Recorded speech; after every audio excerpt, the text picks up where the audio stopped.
하나님, 감사합니다.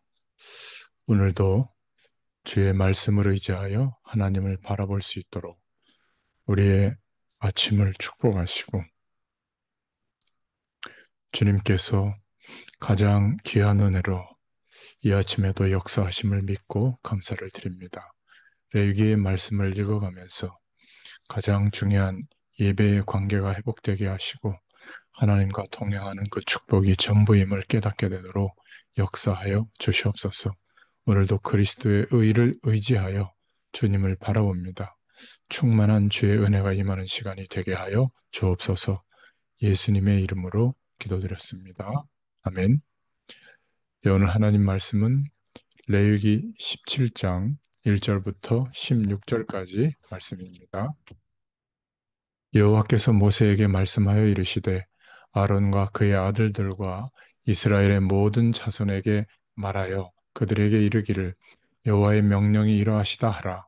이스라엘 집의 모든 사람이 소나 어린 양이나 염소를 진영 안에서 잡든지 진영 밖에서 잡든지 먼저 회막문으로 끌고 가서 여호와의 성막 앞에서 여호와께 예물로 드리지 아니하는 자는 피 흘린 자로 여길 것이라. 그가 피를 흘렸은즉 자기 백성 중에서 끊어지리라. 그런즉 이스라엘 자손이 들에서 잡던 그들의 재물을 회막 문 여호와께로 끌고 가서 제사장에게 주어 화목제로 여호와께 드려야 할 것이요 제사장은 그 피를 회막문 여호와의 제단에 뿌리고 그 기름을 불살라 여호와께 향기로운 냄새가 되게 할 것이라. 그들은 전에 음란하게 섬기던 숫 염소에게 다시 제사하지 말 것이니라. 이는 그들이 대대로 지킬 영원한 규례니라. 너는 또 그들에게 이르라. 이스라엘 집 사람이나 혹은 그들 중에 거류하는 거류민이 번제나 제물을 드리되 회막문으로 가져다가 여호와께 드리지 아니하면 그는 백성 중에서 끊어지리라. 이스라엘 집 사람이나 그들 중에 거류하는 거류민 중에 무슨 피든지 먹는 자가 있으면 내가 그 피를 먹는 그 사람에게는 내 얼굴을 대하여 그를 백성 중에서 끊으리니 육체의 생명은 피에 있음이라. 내가 이 피를 너희에게 주어 제단에 뿌려 너희의 생명을 위하여 속죄하게 하였나니 생명이 피에 있으므로 피가 죄를 속하느니라.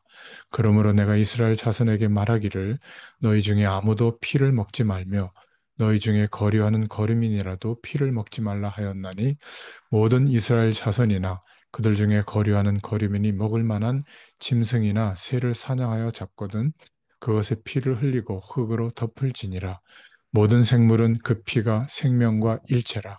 그러므로 내가 이스라엘 자손에게 이르기를 너희는 어떤 육체의 피든지 먹지 말라 하였나니 모든 육체의 생명은 그것의 피인즉 그 피를 먹는 모든 자는 끊어지리라. 또 스스로 죽은 것이나 들짐승에게 찢겨 죽은 것을 먹는 모든 자는 본토인이나 거류민이거나 그의 옷을 빨고 물로 몸을 씻을 것이며 저녁까지 부정하고 그 후에는 정하려니와 그가 빨지 아니하거나 그의 몸을 물로 씻지 아니하면 그가 죄를 담당하리라. 아멘. 네, 오늘 속죄의 피를 소중히 여기라 라는 제목입니다.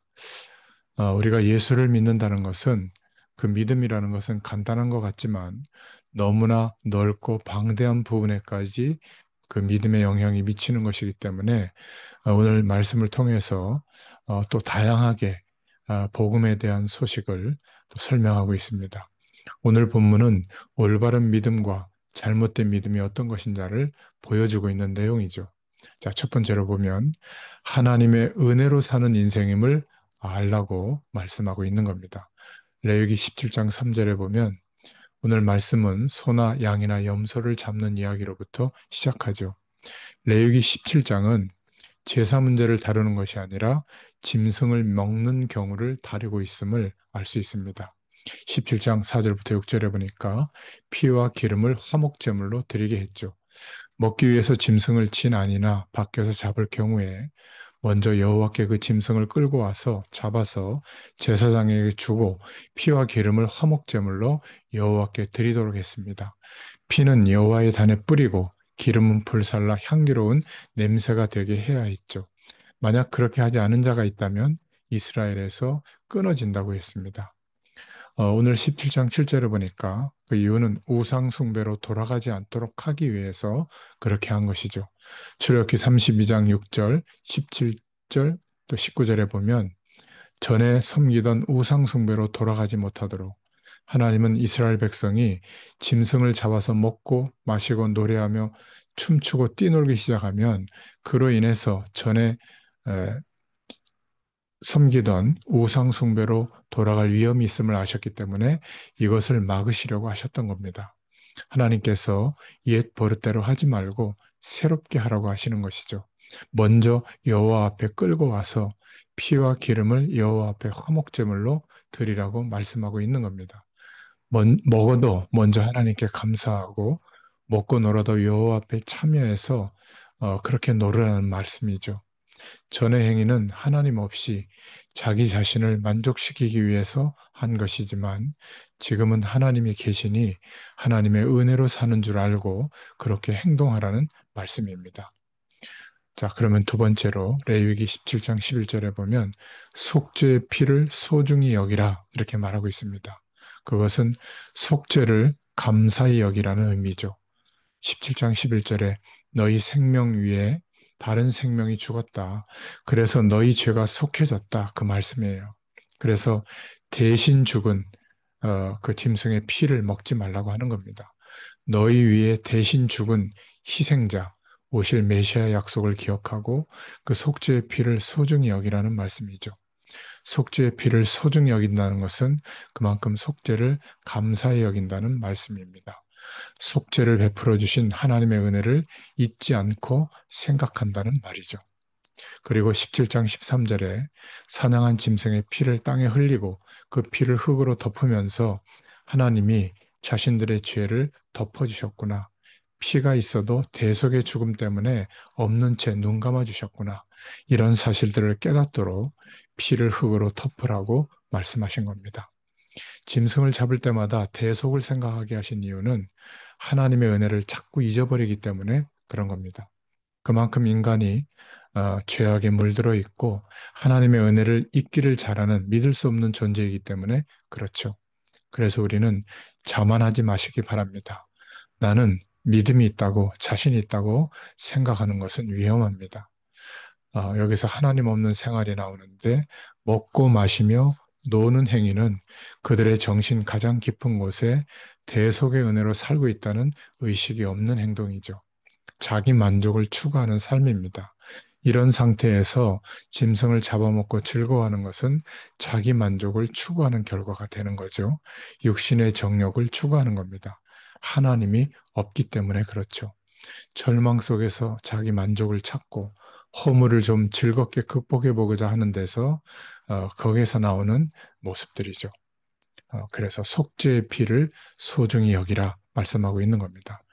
예수를 믿는다는 것은 그리스도로 인해서 허무와 멸망에서 벗어나서 소망이 있으며 사는 것이 가치가 있는 것이죠. 예수님의 희생과 사랑하심 때문 아니겠습니까? 예수 그리스도 안에서 사는 삶은 뛰고 굴리고 먹고 마시는 스타일이 아니라 그리스도 안에서 감사하고 찬송하고 주님을 의지하고 기도하는 삶입니다. 울어도 예수 안에서, 웃어도 예수 안에서를 말하고 있는 거죠. 자기 추구와 만족이 아니라 하나님께 소망과 신뢰를 두는 겁니다. 인생은 절망 내지 즐김으로 보는 것이 아니라 속죄와 구원으로 보기 때문에 경건과 절제 속에서 경외감을 가지게 되는 겁니다. 그렇게 안 해도 마음이 차고 견딜만 하면 기쁘기 때문입니다. 자, 그래서 신앙생활에 굴레와 억지를 보는데 그들은 옛 습관대로 마음대로 하도록 내버려 둔다면 숫 염소를 우상을 만들어서 섬기듯이 난장판이 될 것이 뻔합니다. 그러므로 하나님이 막으시고 구속받았으니 구속받은 식으로 하라고 말씀하고 있는 겁니다. 자, 오늘 결론입니다. 믿고 새 사람 되어서 새롭게 살아간다는 사람이라도 옛 생활 그대로 자꾸 따라한다면 옛 사람처럼 될 수밖에 없죠. 죄성이 살아나는 결과가 나타납니다. 인간에게는 들어가는 대로 나오는 거잖아요. 많이 보고 들은 것을 하게 되어 있습니다. 하나님 없이 살아가는 불신자의 것을 많이 보고 들으면 죄성이 살아납니다. 로마서 7장 24절 25절 보니까 바울은 이런 사람을 사망의 몸이라고 했고 육신이라고 말했죠. 그래서 우리는 성령의 도우심으로 순종하는 삶을 살기를 축원합니다. 이런 옛사람의 성품을 죽이고 성령의 도우심으로 주의 말씀에 순종하도록 해야 되겠습니다. 예수님의 대속을 기억하고 그 은혜의 피 아래에 있다는 것, 죽으심과 부활의 축복 안에 있다는 것을 잊지 않도록 기도할 수 있기를 바랍니다. 그래서 은혜 안에 거함으로 죄가 주장하지 못하도록 하시기를 바랍니다. 성령은 우리가 어떤 형편에 있든지 죄와 세상의 권세를 이길 수 있게 해주십니다. 성령은 바로 우리의 능력이 되시는 줄로 믿습니다. 오늘 속죄의 피를 소중히 여겨라. 예수 그리스도의 축복, 그 그리스도의 의를 소중히 여기시는 또 한날이 되시기를 축원합니다. 하나님 감사합니다.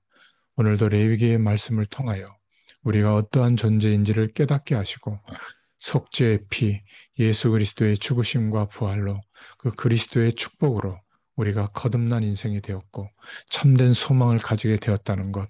그래서 주님이 원하시는 그 인생으로 그 길을 따라 언약 백성의 자리에 서게 되도록 주님께서 역사하시기를 소원합니다. 이 은혜가 충만하게 누려지는 오늘 하루로 축복하여 주시옵소서. 예수님의 이름으로 감사하며 기도드렸습니다.